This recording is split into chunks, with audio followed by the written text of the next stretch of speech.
more than 35 years, if there's a gay political issue, the fact is, she's most likely written about it. Lisa Keene was the top editor at the Washington Blade, one of the nation's most respected gay publications, and she was there for 18 years. She was one of the first two LGBT media reporters to earn Capitol Hill and White House credentials. She's covered the Supreme Court since 1985, including winning a Silver Gavel Award from the American Bar Association for her coverage of the anti-gay initiative out in Colorado that then led to the landmark decision Romer versus Evans. She won an SBJ award for a series of interviews with one of the first gay men to develop AIDS in the early 80s, and she followed him from diagnosis to death. She's also written about local news, she's done some commentary, she's even covered environmental news. After the Blade was sold in 2001, she went freelance and began providing content for publications around the country through her very own Keene News Service. She's been called a journalist's journalist, covering the stories that matter most to LGBT citizens. Please, tonight, help us welcome NLGJA Hall of Fame inductee, Lisa Keene.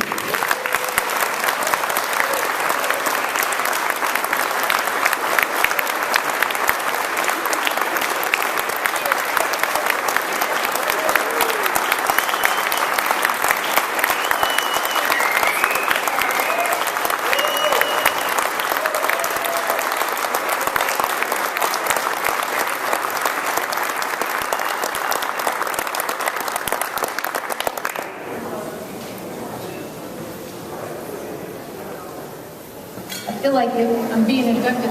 I should be sworn in or something.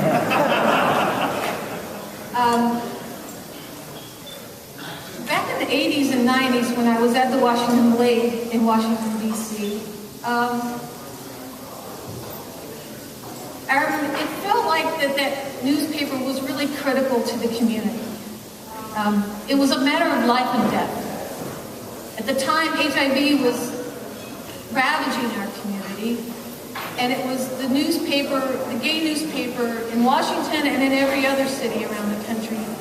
It was our duty and responsibility to make sure that gay men knew to wear a condom, that they knew how to put it on, they knew what the symptoms of HIV were, and where to go get tested in a confidential place, where to go for treatment, what treatments were working and which ones weren't.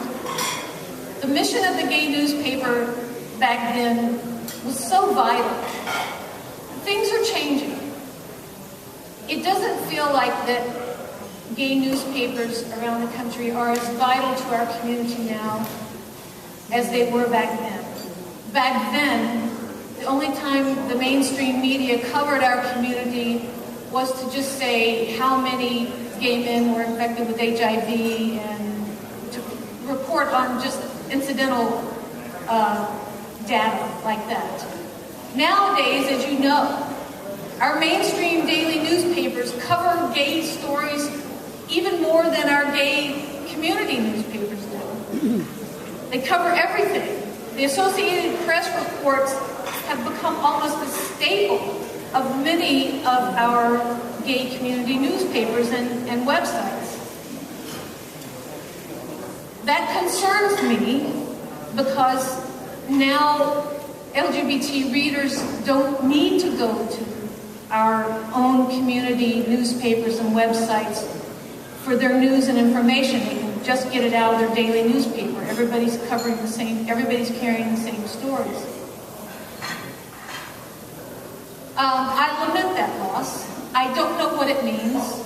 I don't have a clue as to where we might be 10 years from now, whether we'll still have the dozen or so LGBT news organizations still operating. I do know that the ones that are still standing are operating with much smaller staffs and much smaller budgets. So it's a harder job.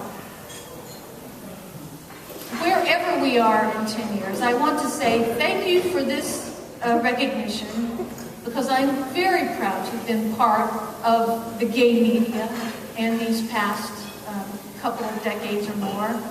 And wherever we should end up in 10 years, I hope I'm still at it and still enjoying it as much as I do now. Thank you so much.